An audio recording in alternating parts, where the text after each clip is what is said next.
This is a story of Santiago, a young shepherd who dreams of treasure. But what he truly finds is a life he never expected. Santiago tends his flock in Andalusia, in Spain. His days are simple but full of small adventures, new villages, new faces, and long stretches of open sky. He carries no home, only the company of his sheep and some books he loves.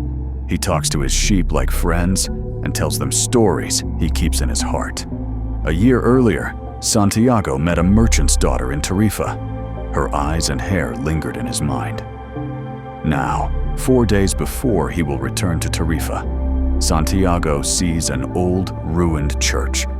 He stops there to rest in that church under a sycamore tree, where he falls asleep. In his dream, children play with his sheep. One child takes Santiago's hand and leads him to Egypt, to the pyramids. The child speaks of treasure buried there. This dream is not new. It has visited Santiago often. Each time, the dream stops before the child reveals the exact place. The unfinished vision troubles him. Back in Tarifa, Santiago seeks an old woman who reads dreams. He meets that old woman. She tells him there is truth in his dream and that he must go to Egypt. She asks for 10% of the treasure if he finds it. Her words feel obvious to Santiago. She only repeats what he already knows. Seeing this old lady told him that many truths in life are simple. Sometimes we just don't understand them. He leaves the place and goes to city. At a plaza, a stranger sits beside him. The man calls himself Melchizedek, king of Salem. He says that each person has a personal legend, a destiny that asks to be fulfilled. For 1/10 of Santiago's flock, Melchizedek gives him 2 stones, Urim and Thummim. He said these stones will help you reading omens. One answers yes, the other no. Melchizedek tells Santiago to watch the signs of the world, then leaves him with a simple rule. When you are confused, act. To buy ticket, he must sell his sheep.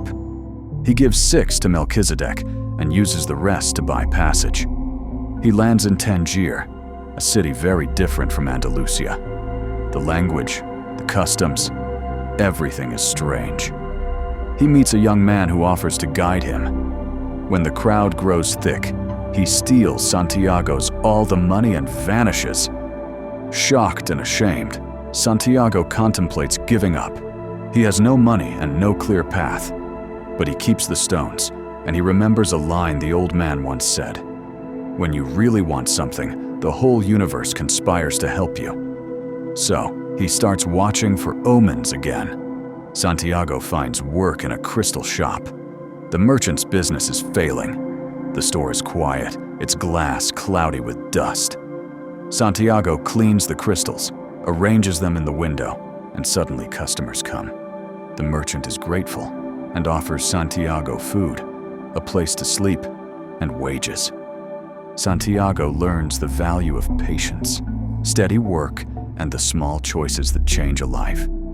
He suggests a simple idea: a wooden display case to show the crystals better. The merchant hesitates. He fears change, but eventually agrees. Sales improve, and the shop begins to prosper. Over time, Santiago saves, and after a year, the merchant says quietly that he knows Santiago will not buy back his sheep. The merchant says, "Maktub" means "it is written." He understands now that his heart still points toward the pyramids. The stones in his pouch remind him of his purpose. A caravan crosses the desert to Egypt. On the journey, Santiago meets an Englishman who pores over books about alchemy. The Englishman is searching for the legendary alchemist who lives at an oasis. Santiago is drawn to the idea that the world can be read and transformed. The caravan reaches an oasis called Al-Fayoum. Here, Santiago meets Fatima, a woman by the well, and he falls in love at once. Fatima listens when Santiago tells her of his personal legend and the pyramids. She surprises him by encouraging him to follow his dream. She says simply that true love will support a personal quest, not hold it back.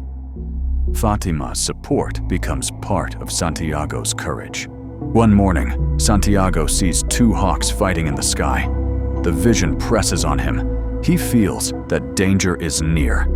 He warns the tribal leaders of the oasis about an attack. They prepare for battle but threaten to kill anyone who lies. Still, the omen proves true. A raiding force appears. Because the oasis was ready, they survived the attack. The leaders thank Santiago, offering him a lot of gold and a high position in government. Santiago accepts neither. The rescue draws the attention of a mysterious horseman, the Alchemist. The Alchemist is calm and kind. He tells Santiago to meet him later. He shows a strange confidence in the boy and speaks as if he already knows Santiago's heart. The Alchemist tells Santiago that he can help him reach the pyramids. He looks beyond gold. He speaks of the soul of the world, the spirit that unites all things. He teaches Santiago to listen to omens and to trust the language beneath words. Santiago worries. He has money, safety, and Fatima. He worries he might lose everything by continuing. The Alchemist asks him to look farther. He shows Santiago a vision of the life he might have had. A comfortable, certain life, but one that would leave a hollow. The choice becomes clear: to follow the personal legend, even at the cost of comfort. The Alchemist becomes Santiago's teacher. He instructs him in small but profound lessons. Fear hides truth. The heart is a teacher, not a tyrant. The universe helps those who pursue their destiny. At one point, soldiers capture them, suspecting spies. The chief demands proof. Santiago must show he can become the wind or he will die. The Alchemist guides him and says, "This is a lesson in courage more than magic." For 3 days, Santiago tries different ways to command the wind.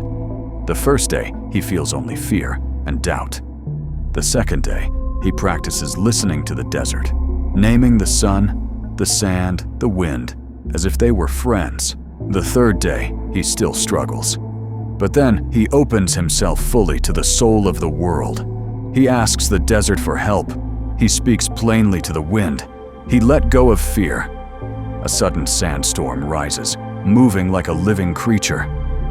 The soldiers watch as the desert seems to answer him, and they release him.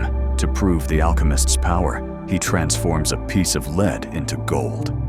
He gives Santiago pieces of gold as both lesson and seed. "The pyramids are a few hours away," he says. "Go. Finish what you began." Santiago reaches the pyramid from his dream. He follows small signs: a beetle on the sand, a certain slope of light. He begins to dig where the omens point. He digs until his arms ache, until the hard sand bites. Then a group of desert refugees approaches. They hear him babbling about dreams and laugh.